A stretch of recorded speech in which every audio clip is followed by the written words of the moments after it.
سلام، ان شاء الله تكونوا كامل بخير بصحه وعافيه. نرحب بكم في قناتي وقناتكم مطبخ امريتات، ونرحب بكل المشتركين اللي معايا، ونرحب بكل المشتركات اللي يلتحقوا بيا جدد، واللي دخلت قناتي بصدفه وعجبتها واش نقول لك ابوني جيم وتعليق. هذا مكان ان شاء الله يكون وصفاتي راهي تنال اعجابكم ونكون في المستوى. اليوم باش ندير معكم وصفه ان شاء الله تعجبكم، واللي هو بريوش بطريقه جد سهله وبسيطه، والنتيجه كما دائما نقول لكم روعه روعه روعه.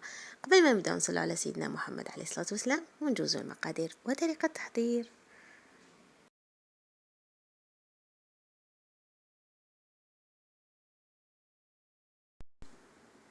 نبداو بسم الله. اول حاجه هنا في ريسيبيون نجيبو كاس حليب دافي. هنا ما عندكش الحليب وعندك حليب بودره، قادره ديري كاس ماء دافي مع ملعقه كبيره تاع حليب بودره. نضيفو ملعقه كبيره تاع السكر مع ملعقه كبيره تاع الخميره. نخلطوا المكونات مع بعض هكذا، ونضيفو حوالي ربع كاس تاع الزيت، اي فنجان تاع الزيت هكذا، ونخلطو مليح. نضيفو ملعقه صغيره تاع لافاني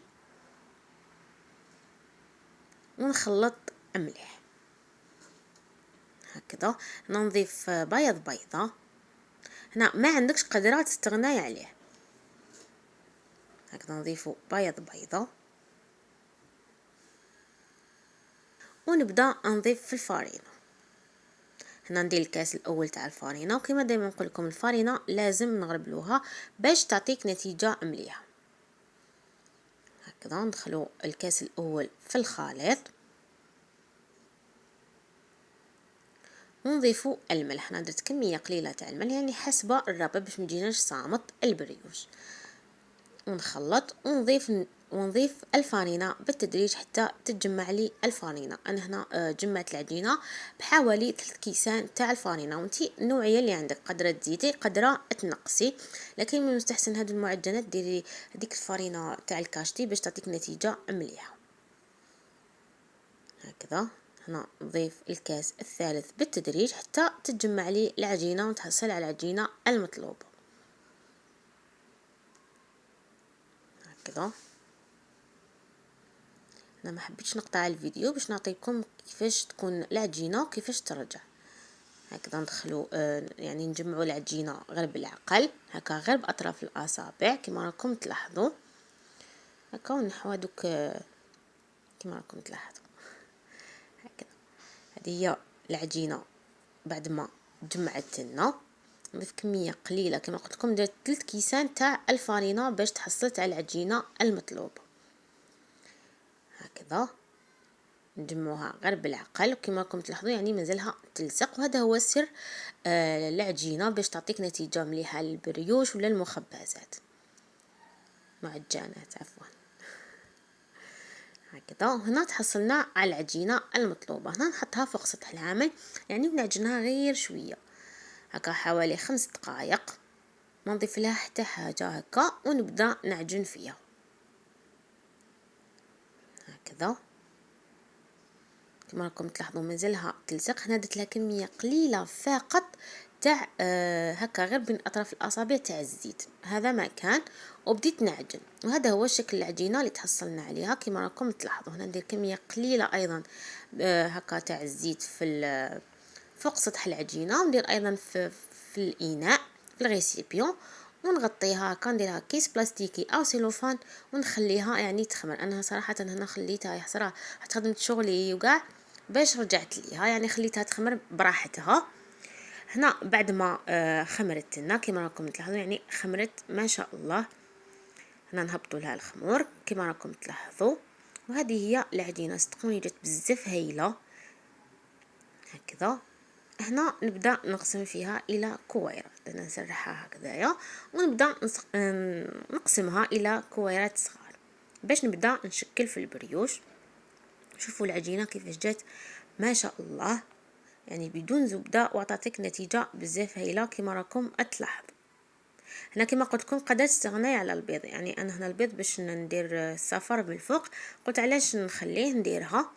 درت ايضا كميه تاع الزيت باش نسرحها ونحشيها بالشوكولا. هنا عندك شوكولا تاع الطيل، عندك بيبي شوكولا، عندك شوكولا عاديه يعني ضيفيها، عندك معجون انتي واش حبيتي تحشيها. ولا حبيتي تخليها حتى هكذاك تعطيك نتيجه بزاف هايله. هنا ندير كميه تاع الشوكولا كما راكم تلاحظوا، ونبدا نشكل كويرات او خبيزات بهذا الشكل. يعني طريقه سهله وبسيطه، وصدقوني النتيجه بزاف هايله، يجي خفيف يجي روعه. هكذا هنا نزيد ندير معاكم حبه، ندير كميه تاع الشوكولا في الوسط ونغلقها بهذا الشكل. هكذا هنا نزيد ندير طريقه درت يعني زوج، وحده هكا بالطول وحده خبيزات. انا حبيت نديرهم هكا خبيزات بشكل طولي هكذا، يعني الشكل كيما حبيتي. لكن العجينه صدقوني بزاف هايله، جربوها واكيد راح تعجبكم، تجي خفيفه، تجي ما شاء الله. هكا هنا نغلقها مليح باش ما تفتحلناش كي تكون طيب هكذا. هذا هو الشكل الثاني تاع البريوش.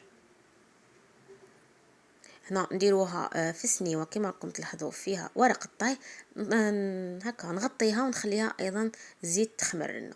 هنا بعد ما خمرت لنا نجيبوا صفار تاع البيض مع كميه تاع الحليب. هنا ما عندكش صفار البيض ولا ما درتيش البيض في العجينه، ديري هكا كميه تاع القهوه ولا الحليب يعني، وديريه هكا فوق سطح البريوش، تعطيك نتيجه بزاف هايله. هنا ندير كميه مليحه تاع صفار البيض من الفوق.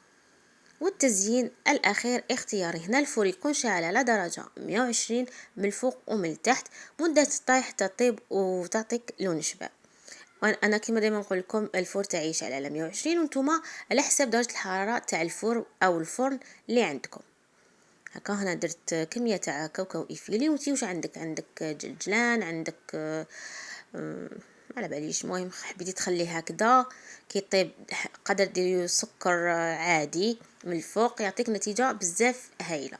هنا بعد ما طاب لنا كما راكم تلاحظوا صدقوني طاب ما شاء الله، ديك الريحه كي كان يطيب صراحه بزاف هايله. هنا هنا درت له ايضا كميه تاع لاجولي، عندك لاجولي عسيله قدر تخليه هكذاك. انا هنا درتو باش ندير هذاك فيرميسان تاع شوكولا باش تلصق لنا. وكما قلت لكم التزيين الاخير اختياري، انتي واش كان عندك في البيت، لكن النتيجه بزاف هايله. هنا ايضا درت له كميه تاع سكر ناعم من الفوق، هكذا سكر من الفوق يعني كتزيين او لمسه اخيره. وهذا هو الشكل النهائي كما راكم تلاحظوا، صدقوني جا خفيف، جا ما شاء الله. هنا نفتح معاكم وحده يعني باش تشوفوا الخفه كيفاش جا ما شاء الله. يعني ما ميبات يبقى يعني يبقى جديد. صدقوني جربوه اكيد راح يعجبكم، وبالخصوص لولادكم يعني راح الدخول تاع المدرسه هكا يدوه قوتي للمدرسه. وهذا هو الشكل، ان شاء الله يكون نال اعجابكم، جربوه لعائلتكم وولادكم ان شاء الله كنت خفيفه ظريفه على قلوبكم. اذا عجبكم لا فيديو ما تنساوش تجاوب تعليق محفز، نتقبل حتى انتقاداتكم واقتراحاتكم. في الاخير واش نقول لكم، تهلاو في ربحتكم وبزاف بزاف صحتكم. مع السلامه.